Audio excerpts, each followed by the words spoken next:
Good morning फरायसाफोर जों दिनै class 11 Unit 2 Chapter 6 Linear Inequalities खौ जों सोलोंगोन।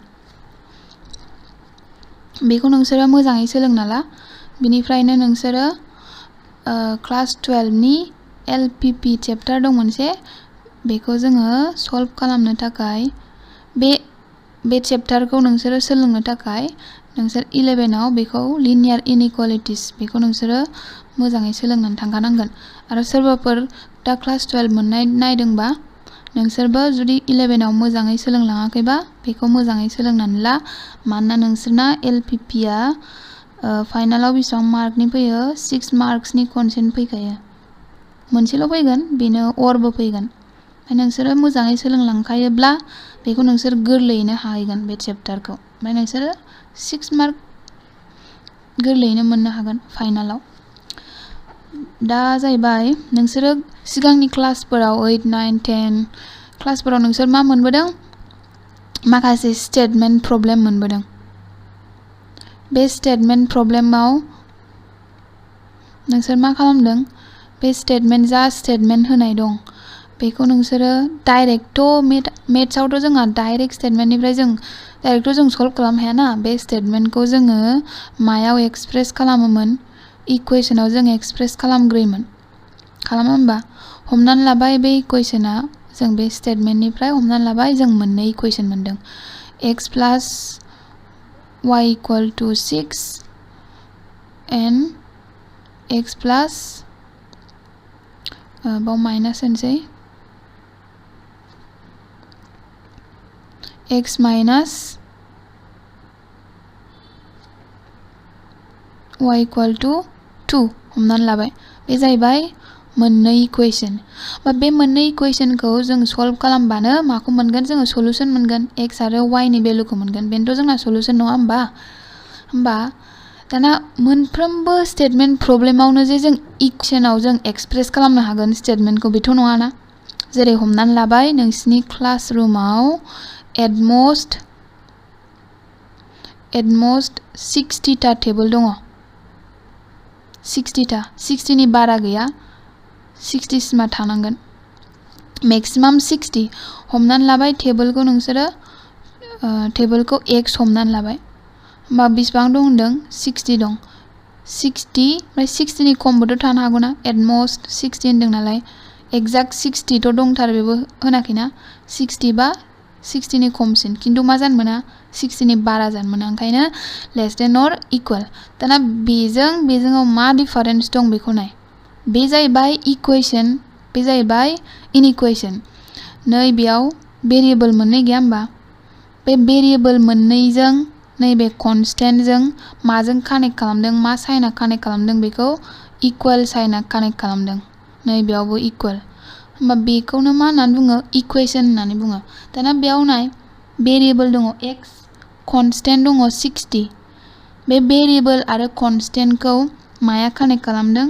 नैबे साइना लेस देन अर इकुवेल। होमबा बेखौनो मा होननानै बुङो? इनइक्वालिटी होननानै बुङो। इनइक्वालिटी। बेखौनो नोंसोरो बे चैप्टाराव सोलोंगोन। नोंसोर बे चैप्टाराव मा मोनगोन? 1 भेरिएबलनिबो मोनगोन। 1 भेरिएबल 2 भेरिएबलनिबो मोनगोन। बे मोननैखौ जोङो बे चैप्टाराव सोलोंगोन। 1 भेरिएबलनिया जाहैबाय भेरिएबल मोनसेल' थानाय जेरै बाव x मोनसेल' भेरिएबल गैया होमबा? थिग बेबायदिनो मोनसे लाबावदो x plus y less than 10 हमनानै लाबाय। बेयाव भेरिएबला मोनबेसे दङ? मोननै दङ x and y। बे जाहैबाय 2 भेरिएबलनि। जोङो सिगाङाव 1 भेरिएबलनिखौ सोलोंग्रोगोन। दाना नाय बेयाव आं लिरग्रोनानै लाखाबाय थाब जानायनि। 2 real numbers or algebraic expressions related by less than, greater than, less than or equal, greater than or equal are called inequality। जेरै मा खिथायामोन आङो? 2 real numbers जायखिजाया रियेल नाम्बार जानो हागौ 3, 4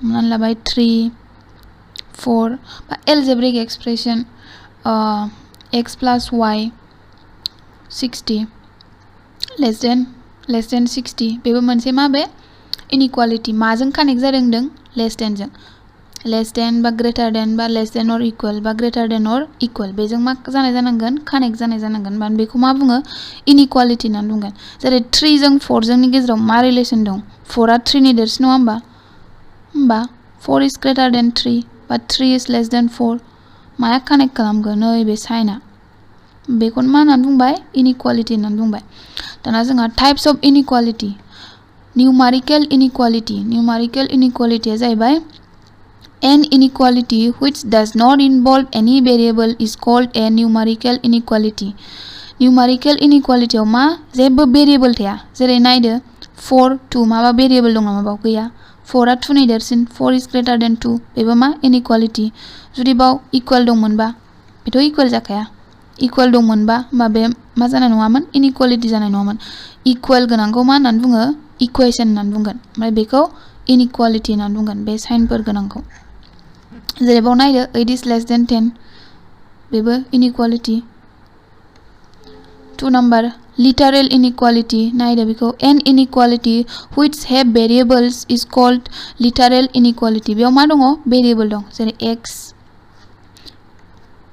दङ y दं xy दङ बे जाहैबाय साइना बेयाव लेस देन बो दं ग्रेटार देन बो दं लेस देन और इक्वल बो दङ strict inequality आ जाहैबाय an inequality which have only less than or greater than is called strict inequality बेयाव variable दं जोंना xy दङ बेयाव variable मोनसे दं x variable गैयिखौबो होनगोन जुदि जोंना साइना strict less than बा less than greater than बाव equal नि जेबो खोथा फैया होमबा बेबायदि inequality खौ जों मा होननानै बुङो strict inequality होननानै बुंगोन slack inequality बे जाहैबाय an inequality which have only greater than or equal or less than or equal is called slack inequality बे slack inequality आव मा मोननै variable दं मोननै variable constant माजों कानेक्ट जादों less than or equal बेना मा greater than or equal होमबा बेबायदि inequality खौ मा होननानै बुङो slack inequality आव मा नै बे साइना मा जानांगोन less than or equal बा greater than or equal थिग बेबायदिनो strict inequality आव माबे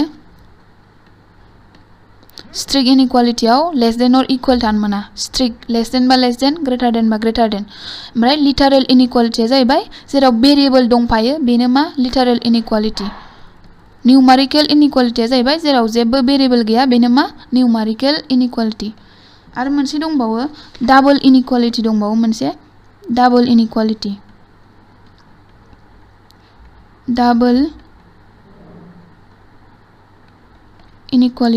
बे जाहैबाय